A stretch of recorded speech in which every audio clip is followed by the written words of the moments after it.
Hello， 大家好，我是一元，今天我们又来吃瓜啦。那我收到有观众投稿跟我说，这个 KVK 里面发生了一些 drama。那在我录影片的前一晚呢，他们还发起了内战。这个地图里面总共有28个王国，这么多。那我收到的消息是因为他们分奖励分赃不均的问题，所以导致到他们要内战了。投稿给我的观众还直接做成了一个文档，然后发给我看啊，我就喜欢这样子的观众啊。省了我的事，我不需要再去搜索一些资料什么之类的。所以我们来看一下他这个文件里面写了什么东西。这里前面一开始就说背叛，然后这边所指的这几个王国全部都是在风阵营这里的。当然他不是说全部风阵营啦，他只是指出了一些王国而已，有可能其他王国他们并没有牵涉在他们分奖励的部分，又或者是外交的事情他们没有去干涉，他们只是负责打架而已。那一开始第一句就说他会以他的角度来说这件事情这个故事，但是他知道每个故事呢都有多方面的看法，这个也是我想要表达的东西啊。今天我用了他这边给我的文件来讲，不代表说我是支持他的啦。那当然如果你是被指控的那一方，你也可以发这样子的文件给我，为你们伸张正义啦。我今天只是做一个简单的解说还有翻译给大家看而已。当然他这边也是有讲他会尽量的简短说明啊，这个也是我想要的。那么写这个文章的玩家呢，他是来自水阵营的啊，这个各位要注意啦。然后他们跟风阵营是盟友关系，在一开始的时候，他本来是想要给这场 KVK 留下一个好的印象啦。在 KVK 一开始的时候，双方阵营都统一50-15-20，这边所指的就是他们的计算方式啊，你们可以参考这个下面的列表，是他们的 KVK DKP 计算的方式。同时他们也支持 DKP 最高的王国可以拿到星星啊，所以这个很重要。一开始你要跟对方谈什么东西都要说清楚，每个王国的计算方式有点不太一样。那这边就说到你会支持我们的对吧，那他就要讲跟他们讨论那个谈判的事情。那他的回复只是一个太阳眼镜，他就问星星是不是给那些击杀比较高的阵营，本来就是这样子，但是他这里有纠正啊，不是最高的 KP 而是最高的 DKP。然后这边就有为他自己的发言感到抱歉了，因为他刚刚讲错了嘛。他就问到他们要以什么方式来做计算，这里就继续补充他讲 DKP 是最公平的方法。那他这边就有提到他们需要用到同样的计算方式，这样子才对大家来讲比较公平。这里就讲到他一开始联络的风阵营玩家一直都是这位玩家啦，叫什么 DJ， 这个应该是他的 ID 账号。然后他们所使用的数据呢是根据这个 Hero Scroll， 这个相信大家在 DC 应该也是有看到这个东西啊，就是一个扫描器来的，就可以看你们的王国里面有什么数据啊。它其实可以计算的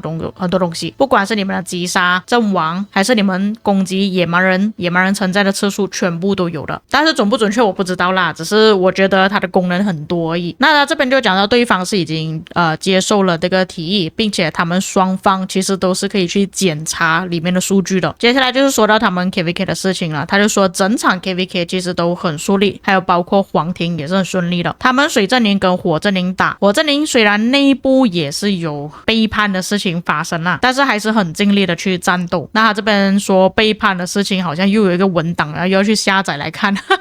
风阵营和土阵营交战，在黄庭之后，所有的阵营都达成协议，停止对战。最后 DKP 的计算是由他跟 DJ， 就是刚刚提到的这位玩家来做计算的。他们扫描了之后变成了图片，还有弄成连接之类的。过后他们就跟风阵营的领导层交谈，那他领导层就是这个 Careless， 他的 ID 号码也是有放出来，开始谈判。双方都核实了 DKP 数据，并且一致认为准确性是很高的。那这边就是他们的截图对话，他在这边只是跟对方确认一下他们那个想法是不是一致的。然后这边就说到他也是很生气，但是不代表说他拒绝了这个结果，应该是讲认同了他们那个数据的意思啦。那下一个根据他这边的对话，他们双方的分数应该是蛮接近的。他这里就说到，就算他把所有的远程拿去阵亡了，他们还是领先3亿的分数。那这边还有再次提醒到你们的阵营其实是跟他们核对了的 DKP 是已经承认了那个数据。这里对方也是说他也是知道那个数据是正确的。那这边这个玩家就有说到，恕我直言，你们都已经拿到了2级的很大的奖励，大多数 KVK 其实都不会同意，但是他们同意了，因为他们认为这个是公平的交易。在上面的那个对话讲完之后，风振宁就跟他们请求了一些奖励的建议。他们在对话的途中也是有发送了这个列表，跟大家确认一下奖励应该要怎样分配，因为他们拿第2名的关系吧，所以他们拿的奖励就是这一边所有的东西，他们还有分给土阵营还有火阵营。那么你们看这边奖励算不算合理啊？那其实也不需要经过你们的同意啊，因为最重要的是对方有没有同意。这边也是跟他们交涉，就讲他们会把这个黄庭会建满半边的旗帜，然后风阵营会有一支旗帜碰到圣城占领之后拿到奖励。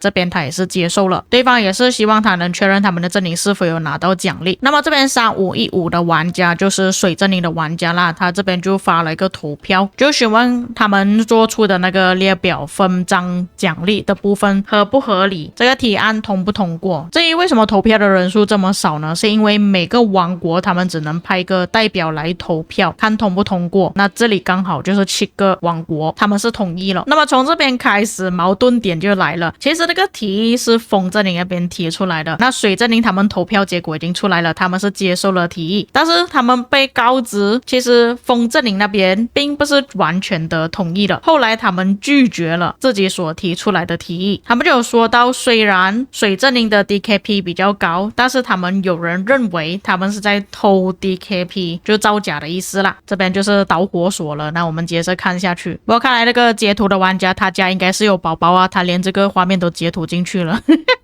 那这边他就向对方再次确认了他们到底同不同意自己的分赃方法，因为他们要开始建旗帜在皇庭里面了，所以就希望他当他上线的时候就告诉他这边，并且再次跟他确认了，就是第1名是水阵营，第2名是风阵营，第3名跟第4名就是火跟土阵营。那这边可以看到他终于回复了，他这里就说到有一些王国拒绝了这个提议，他们还是想要拿到星星，现在他们不会碰到生城。那这边也是跟他讲，你也知道我们之间的那个差距也是非常接近的，那个530 million 应该是讲他们的分数差距有多少啦，就相当于 2.5 million 的 T5 部队阵亡。那这边这个玩家就希望当事人就讲，哎呀，你忽略掉之前的提议，当做没有事情发生这样子。就讲从我那边我们可以确认到风阵营其实他们那边自己都没有谈好，他就拿了个提议出来，然后跟水阵营确认，水阵营那边确认了之后，他现在又讲，你忽略掉他吧，并且他们想要第1名的奖励，还有希望他不要再讲这个是你的提议。但你们刚刚也看到上面所说的嘛，他讲事实并非如此，都不是他提出的提议啊，是这个玩家提出的提议。他现在好像改口说变成这个玩家所提议出来的这样子，有一点颠倒是非的感觉。那他们这个群呢，就是水阵营跟风阵营的 R5。那么这边对话第1句话就是来自水阵营的玩家，他这里就讲到，我们拥有更高的 DKP， 就像你所说的，更高的 DKP 就可以拿到星星。但是这边风阵营的管理层就反口了，他就讲我们不承认这个是正确的 DKP， 他认为这边的数据呢可能做了一些作弊的行为，有造假的成分在，所以他这边就讲到把他们远程的阵亡拿出来，他这边说的4 million 应该就是讲这边远程的阵亡分数吧。所以根据他们这边对话，我个人做推断啦，一开始他们计算 DKP 的方法呢是有包括远程的，他就说到如果这么不公平的话，他们就把那个远程拿出来计算。因为他这边下面有讲到对方有指控在关卡战的时候，他们有1名玩家他就开了工程车的集结，造成了90万的阵亡。那这边你们也可以看到啦，他不知道为什么用这个来开集结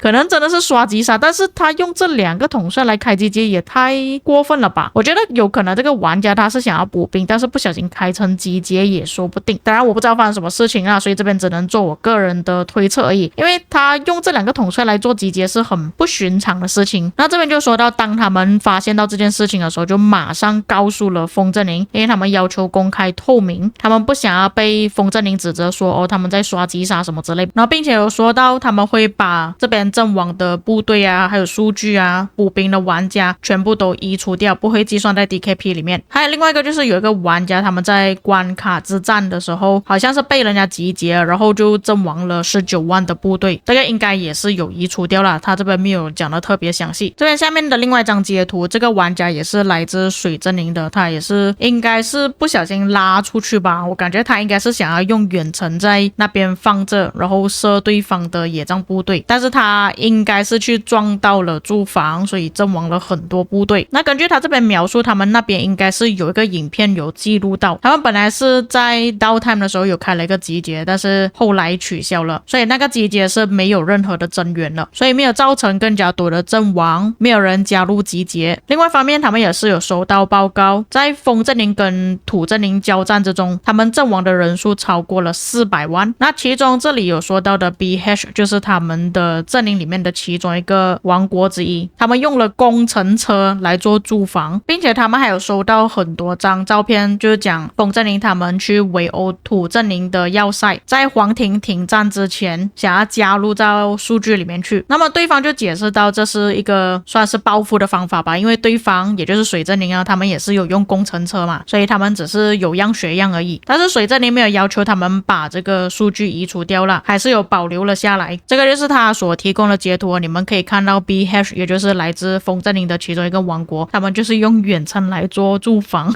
那接下来他这边也是有证据，就说到他们的玩家就是一直去围对方的要塞，就有一种刷阵亡的嫌疑啦。这边全部都是有截图可以看的，截图还蛮多的。但我个人的观点呢，我也不觉得说是完全是送死啦，因为假设说对方他们真的想要把对方的要塞给打下来，他也有开集结的情况下，那这边的白字也不算特别亏，我觉得是可以接受啦。因为你们可以看到这边的白字就大概2000多，其实还算是比较正常的，除非对方他们真的是把部队拉过去，然后打到死为止都没有撤退，白字是很亏的情况下，那这样子才讲不通啊。所以我觉得对于这个部分呢，个人是还可以接受啦，因为有一些玩家真的管不住嘛。那么这边就有说到，就算他们把水阵营里面那些远程的阵亡移除掉，只是保留风阵营的，水阵营的 DKP 还是领先风阵营。这边我们可以看到所有的数据，然后这边就有讲到这个是在他们移除掉远程之前的数据，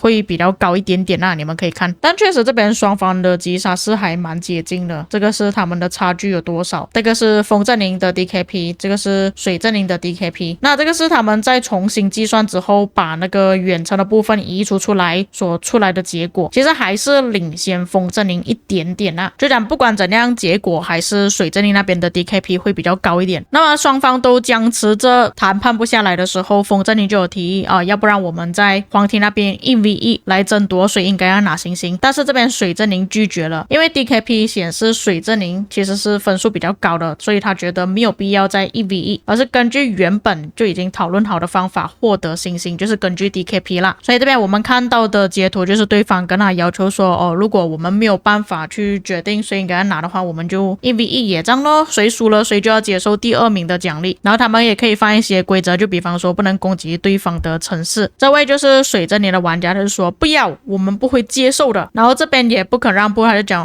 那我们也不会去占领圣城。在他们的对话之中就有讲到，如果那些都是不合理的获星星方法，水阵营都是不会妥协不会接受的。然后风阵营那边的说法，任何可以让水阵营获得星星的方法他们也是不会接受的，所以双方都不肯让步啊，这样我就可以理解为什么他们会打起来了。那这边就可以看到他们的群聊里面就开始争吵起来。那他这边就讲到，因为风阵营那边拒绝了他们要拿的奖励，所以水阵营这边也是连那个首战都拿掉了。但是我觉得他这个做法其实也不太正确了，你接受了就表示说你妥协了。是我的话，我跟对方耗到底啦，谁都不要拿，不是谁都不要拿咯。不然就是跟对方谈判到真的可以接受为止才去分奖励，他这样子直接去拿呢，其实真的不太合适啦。那这边风阵营就反驳他讲谁先拿了占领就表示说你已经同意了风阵营的提议。那这边就讲到一开始你拒绝了他们的提议，所以现在风阵营也是要拒绝水阵营的提议。反正两边吵来吵去了，但是我们这边可以确认了水阵营一开始就拿到了占领。那这个玩家所讲的对话我就不确定是什么字啦，那根据 Google 那边翻译来讲呢，我们阵营一切都已经满足了，绝对是他要求的一切，那个翻译可能有点问题了。这个玩家也就是水阵营的阿斯就希望他讲他们有什么意图，因为看似乎风阵营那边他们已经集合了一颗球打算要打起来啊，他就问他这个球是拿来干嘛用的。那这边风阵宁就回答跟他讲，我们是已经很清晰的表明他们想要1对1的战斗，但是他们的队友拒绝了。那这边就有解释到为什么他讲背叛的王国就是只有那几个而已，因为他们在内部就是风之宁内部发起了一个投票，就有问他们有谁是赞同要1v1跟水之宁那边争夺皇庭的，但出来的结果就是4比3啊，4个王国是赞同1v1，3个王国是拒绝的。所以他这边就有说到2624、3301、2049、3574这几个王国变成了叛徒。那他这边也是有截图啊，就讲哪一些王国是同意了战斗，有哪一些王国没有投票的，然后这边就有列出来有哪一些王国，所以这些王国不算背叛者。他这边就有说到3个王国投了反对票，其实他这边是讲没有投票了，并公开称这个是背叛，他们并不会参与哦。因此他们这3个王国就被踢出了聊天室。在这段事情发生的期间呢，其实水之宁也是有去联络火之宁还有土之宁，并且问他们如果风之宁背叛了他们，火之宁跟土之宁是否会支持水之宁。那火之宁的其中5个王国最后是站在了风之宁那一边，然而土之宁他们是保持中立。当皇庭一开放的时候，他们就全部人都动起来了，并且占领了圣城。但是水之宁这边已经向风之宁那边发出多次警告了，但是风之宁那边似乎是毫不在乎的。那这个就是截图的玩家，他就讲他不喜欢今天所做的组织，还有讲圣城还有40分钟就要开放了，他们需要去处理这件事情。那风之宁那边就有讲，我已经告诉你了，这个是我的提议，但是他并没有说是风之宁的提议。这样你讲出来干嘛了？你讲自己的提议，你又没有向你的风之宁那边确认，然后你又把那个提议拿出来跟水之宁那边商量。这边有点搞笑。他也是告诉了 Bus 应该是另外一个玩家，他们还在等待风之宁那边的投票，所以这边我已经搞不清楚到底是谁的问题了。他有跟他讲过这样子的事情吗？那他是没有听到呢，还是什么呢？